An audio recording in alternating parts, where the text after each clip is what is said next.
The Legend of Zelda Breath of the Wild starts its story with so much untold. Link awakens in the Shrine of Resurrection after resting for 100 years. Suffering from amnesia, he is told by Zelda that he is destined to save Hyrule. There, he must piece together his lost memories while trying to stop Calamity Ganon before it's too late.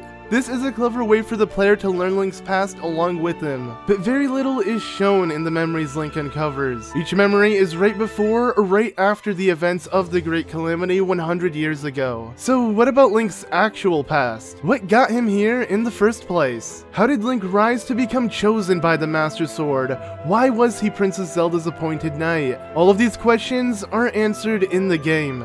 But thanks to the Creating a Champion book, we are able to learn a bit more about Link's past and how he became Hyrule's chosen hero. An emphasis on a bit, because it doesn't really give us too much to work with. Regardless, in this video I want to cover what we can learn from Link's past in Breath of the Wild, and what made him Hyrule's chosen champion.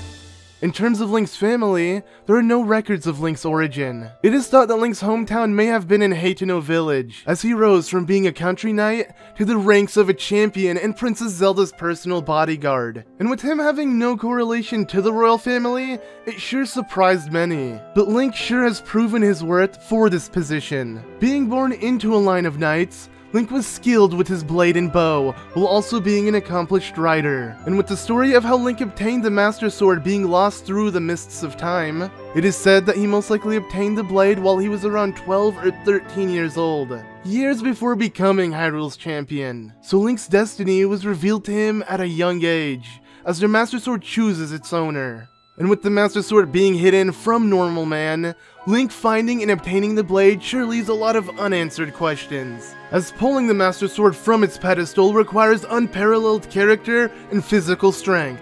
The toll it can take on someone may kill them if they're not worthy of wielding the blade. Similar to how Link wasn't worthy to pull the blade a second time until he was strong enough to do so. So because of this, with Link having the Master Sword at such a young age, it's clear that he possessed what it was worth to be Hyrule's hero, as he was even known to best Hyrule's seasoned knights when he was just a child. And according to tales told by the Zora, Link would visit Zora's domain when he was younger, forming a bond with them, while having defeated a Lynel causing them threat, and teaching the Zora children various skills. So in Link's past, he sure showed a lot of character and strength, accomplishing so much at such a young age. As another example, after the champions were chosen, an incident took place in Hyrule Castle, as a guardian went berserk during a test run. Luckily, Link was able to defeat it, gaining a great deal of recognition, even impressing the King of Hyrule himself, King Rhoam, making him choose Link to be Zelda's appointed knight. And with no regard for his personal safety,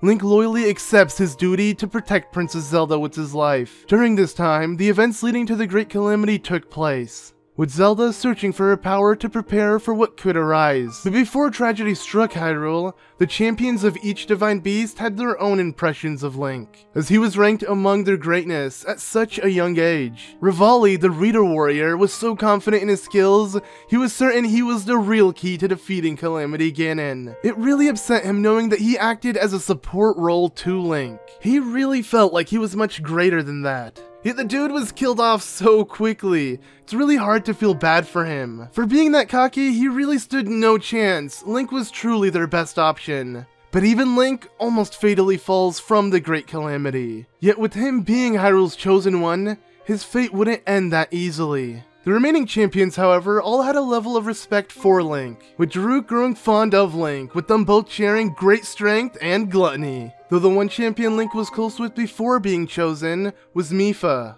Link had known Mipha from when he was a child, as Zora and Hylians age far differently, with Mipha having already knew him from when she was an adult, seeing Link grow up very quickly, as Zora's age far slower than Hylian's. And as he aged, Mipha grew feelings towards Link, as he held a special place in her heart. Sadly for her, just like the remaining champions, she was killed off before being able to get any closer to Link.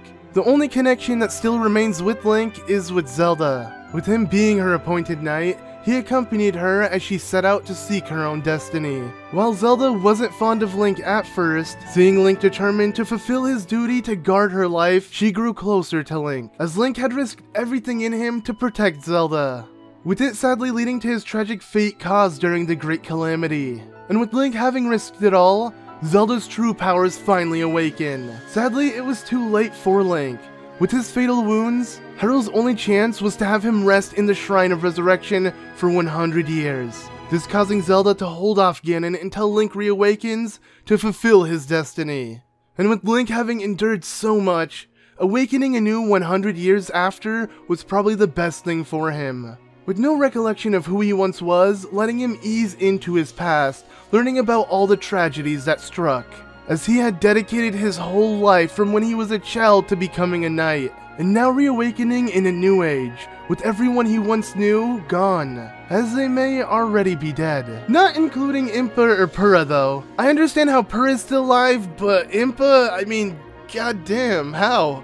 It might be a Sheikah secret, I don't know. You think their ancestors who created all this ancient technology would have cracked the code by now. Though the only race who actually knew of Link in the past are the Zora, as a lot of them who met Link are still alive, as they live far longer than Hylians. So when you think about it, maybe if Mipha wasn't killed, she still would have been alive for Link. Regardless, having Link start in a completely new age, with also Zelda having not aged at all, leaves a new future for Hyrule. It makes you wonder, are they gonna rebuild it together? Did Nintendo add this 10,000 year long gap on top of the rest of the timeline to start fresh with the series? Like, is this gonna be the Link from here on out, a hero in blue, no longer being the hero in green? I feel like there's a lot of unanswered questions to tackle. But all we do know is that the legend still lives on. Hyrule will always have a hero there for when it's in need, and the Master Sword will always be his trusty blade. Personally, I hope Nintendo continues to build upon this new take on the franchise. With Breath of the Wild, Nintendo has taken many steps in the right direction. While I still hope they improve on the story and world building, this new way of Zelda is my favorite yet. Though sadly, this is all that's told to us about Link. Personally, I would love to see some sort of prequel to relive Link's past, but even a sequel moving forward sounds just as exciting. Anyways, thank you all so much for watching. What do you guys think of Link in his past? And what do you think of Hyrule's new hero being the hero in blue? Do you miss the hero in green and his style, or do you prefer the new hero? When you think about it, the spirit within him is still exactly the same, and he still uses his Master Sword as his trusty blade. So in reality, it doesn't matter what he's wearing, he's always gonna be Hyrule's hero. Regardless, let me know what you think about all this, and what else you'd like to see me cover from Breath of the Wild. There are still a ton of things I want to discuss and talk about from the Creating a Champion book that I can't wait to get into. Anyways, I know this video was short and wasn't filled with much, but I didn't want to have any speculation in this video, as I want to make sure everything I mention in this video is factual from Nintendo. So I really hope you guys enjoyed, and again, thank you all so much for watching. Be sure to leave a like on the video, and as always, I've been ZeldaMaster, and I'll see you all in the next one.